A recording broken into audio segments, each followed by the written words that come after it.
Islamabad, the leader of the Taliban, said Sunday that his movement is committed to a political settlement to end decades of war in Afghanistan, even as the insurgents battle in dozens of districts across the country to gain territory. The statement by Maulawi Hibatullah Akhundzada came as Taliban leaders were meeting with a high-level Afghan government delegation in the Gulf state of Qatar to jumpstart stalled peace talks. The Kabul delegation includes the No. 2 in the government, Abdullah Abdullah, head of Afghanistan's National Reconciliation Council.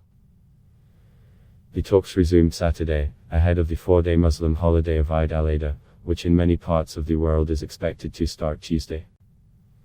A second session was to take place Sunday afternoon. Washington's peace envoy Zalmay Khalilzad, who is in Qatar, previously expressed hopes for a reduction in violence and possibly a ceasefire over Eid al-Adha. Akhundzada said that in spite of the military gains and advances, the Islamic Emirate strenuously favors a political settlement in the country, and every opportunity for the establishment of an Islamic system. The Islamic Emirate of Afghanistan is what the Taliban called their government when they ruled the country for 5 years, until their ouster by a US-led coalition in 2001. Still, there are few signs of a political agreement on the horizon. Battles between the Taliban and government forces are continuing in dozens of provinces, and thousands of Afghans are seeking visas in hopes of leaving the country.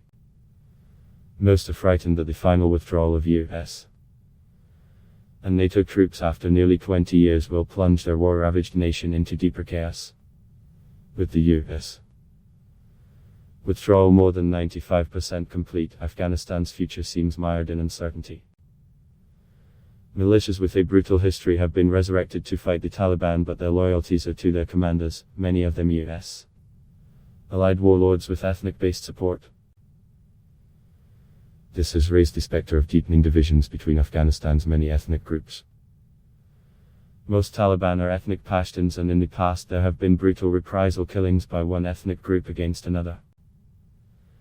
In a sign of how little progress has been made in negotiations, both sides are still haggling over terminology, unable to even agree on the name for the war-tortured nation. The Taliban are insisting on the Islamic Emirate of Afghanistan. Kabul wants the Islamic Republic of Afghanistan. Meanwhile, Akhundzada's statement demanded an Islamic system without explaining what that meant. He promised to support education, but for girls he said the Islamic Emirate will strive to create an appropriate environment for female education within the framework of sublime Islamic law. He didn't say how that differed from the educational institutions that have been created over the last 20 years and whether women would be allowed the freedom to work outside their home and move freely without being accompanied by a male relative. He said the Taliban have ordered their commanders to treat civilians with care and to protect institutions and infrastructure. Yet, reports have emerged from areas coming under Taliban control that schools have been burned, women have been restricted to their homes, and some government buildings have been blown up. The Taliban have denied reports of such destruction, saying that the footage being shown is old, and accused the government of being engaged in disinformation and propaganda. Adblock test. Why?